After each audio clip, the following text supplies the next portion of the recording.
now is Jeff Ahrens from Fayette Regional Sleep Lab Services. Thanks for joining us today, Jeff. Thanks for inviting me. Can you give us a quick overview of your experience and the sleep lab staff at Fayette Regional?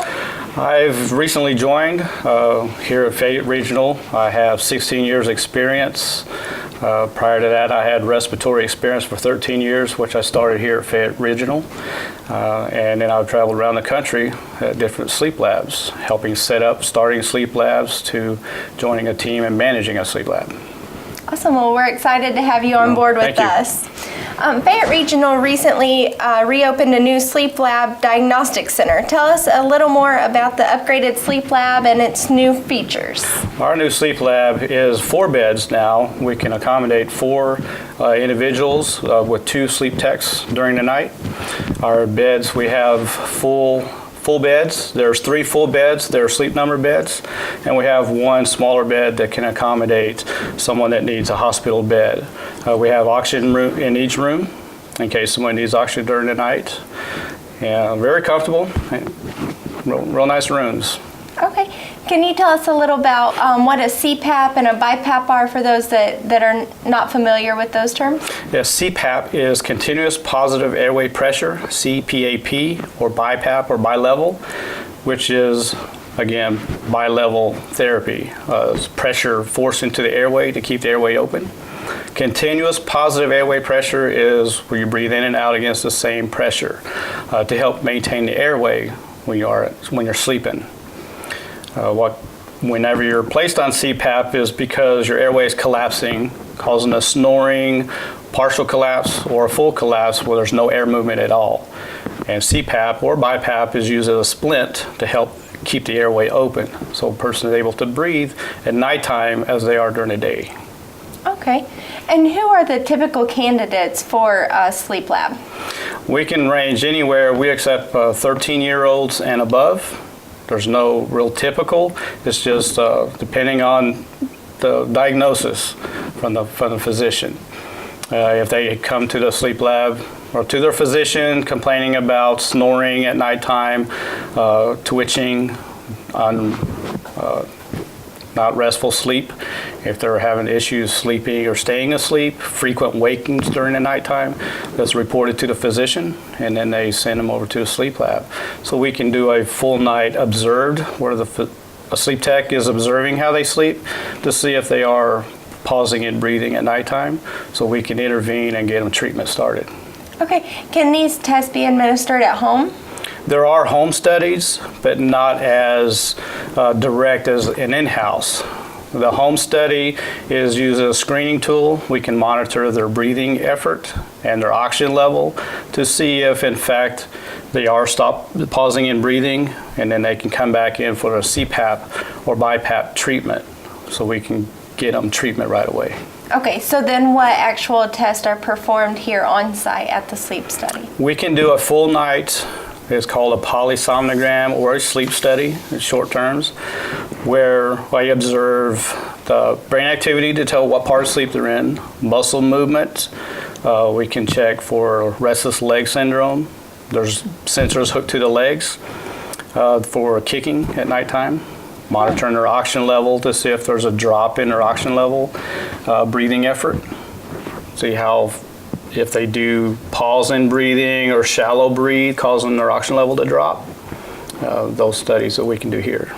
Oh wow, I didn't realize we offered so many different types of tests. There's a lot of sensors, and we monitor a lot of different things during the night. Good. So I heard you mention physicians. Is that the only way to get referred here for a sleep study? Yes, we do need a physician's order in order to do a study. We cannot just accept somebody walking in to the hospital as the emergency room does.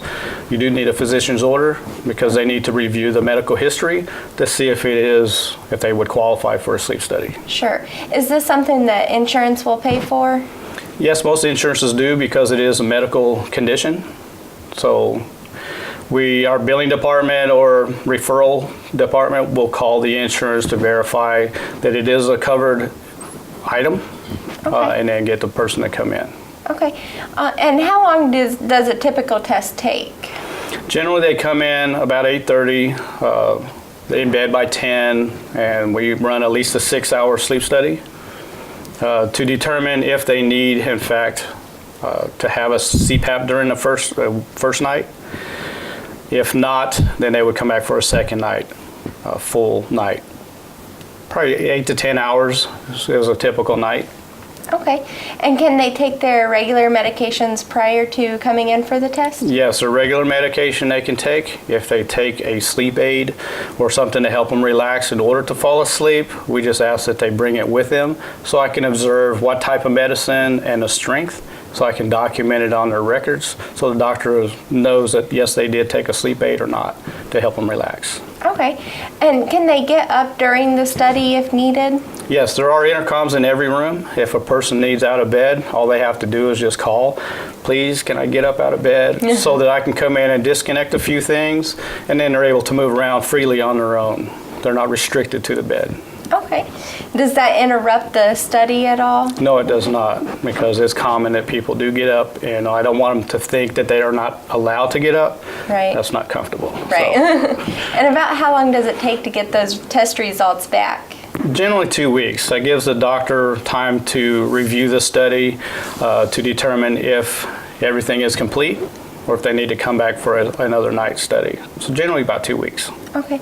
And so then after that, if someone is diagnosed with sleep apnea, what would be the next step for them? If they did not get placed on CPAP or BiPAP on the first night, they may come back for a second night.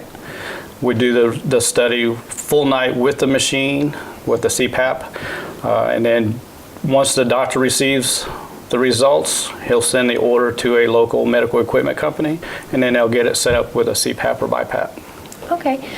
Sleep apnea sometimes is a scary term for people. Is it life-threatening? Not necessarily life-threatening. It is a serious condition if it's gone undiagnosed. The earlier it's diagnosed, the sooner you get treatment and the less damage that you do, as it can cause heart damage. Congestive heart failure is a term that a lot of people are familiar with. It can cause a stroke, and there are, unfortunately, those that don't wake up in the morning if it's gone undiagnosed. Okay. So what are some symptoms? I know you've briefly touched on them throughout this interview so far, but what are some symptoms of sleep apnea? Sleep apnea is a full collapse of the airway where there's no airflow at all. So a person, the way I try to explain it is if a person is just holding their breath and then they gasp at nighttime, there's a complaint about loud snoring, or they're breathing funny, they're moving or twitching at nighttime. That's a full collapse of the airway where there's no airflow. I'll demonstrate. And then they twitch. And whenever somebody comes in, I show that to them, and that's exactly what I'm doing. So that's something that we look at. Okay. Other than sleep apnea, are there other diagnoses that can be found throughout these sleep studies? We can, as I mentioned before, restless leg syndrome. If a person is known to twitch and kick their legs, they have tingly feelings on their legs, we can identify that by the sensors we use on the legs during sleep. Oh. And in sleep apnea. If a person is not able to sleep, insomnia, we can identify that by having them go through an observed sleep study. We can also identify narcolepsy, which is somebody that falls asleep uncontrollably. Mm-hmm. They would come in and have a sleep study during the nighttime, and then during the day, there's a daytime study that we can help identify narcolepsy. Oh. So. Okay. So what are some benefits of early sleep disorder diagnosis? Well, the sooner you get treatment, the better you're going to feel. Right. With some people, it used to be with high blood pressure, where you take medication during the day because your blood pressure is high in the morning. So they take their blood pressure in the morning. So it has come, we've learned over time that that's one of the diagnoses or screenings for people to come for a sleep study. Maybe it's because they're not breathing well at nighttime, putting stress on the heart. So the blood pressure goes up, so they come in. So less stress on the heart. Doesn't necessarily mean that you're not going to have heart conditions, but let's try not to make them worse than they are. Right. Well, we appreciate that. Well, thank you. Is there any other important information that you'd like to share? Well, we do have another apparatus that we can use for home studies for those that are not able to come to a sleep lab. Could be transportation issues or just not able to get out on their own. We do have something that we can test them at home. We did a home study. So it's, as I said before, a screening tool. So we do have other ways to help to accommodate people here. Okay. And in order for that to happen, would they just call here at the sleep study?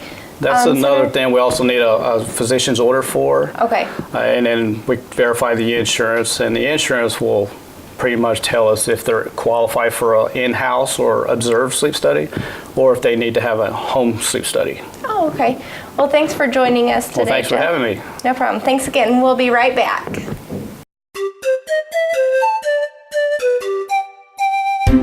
Walk-ins are welcome at Fayette Regional Primary Care Center. Open 7 days a week for when children, adults, and seniors need to see a doctor. Open until 9 p.m. Monday through Thursday, till 6 on Friday, and 9 to 3 on weekends, with both doctors and nurse practitioners on staff. No appointment necessary. Located right in Connorsville, just 1 block from the hospital, the Fayette Regional Primary Care Center. Thanks for joining us today as we've been in the Sleep Study Center here at Fayette Regional. It is a new part of our center that we just opened up, and so we thank Jeff again for joining us and being on board with us. We have some Sleep Number beds here, super comfortable rooms, and they definitely take care of you. If you have any questions, please feel free to call Fayette Regional at 765-825-5131 or visit our website at fayetteregional.org. Stay healthy, Connorsville.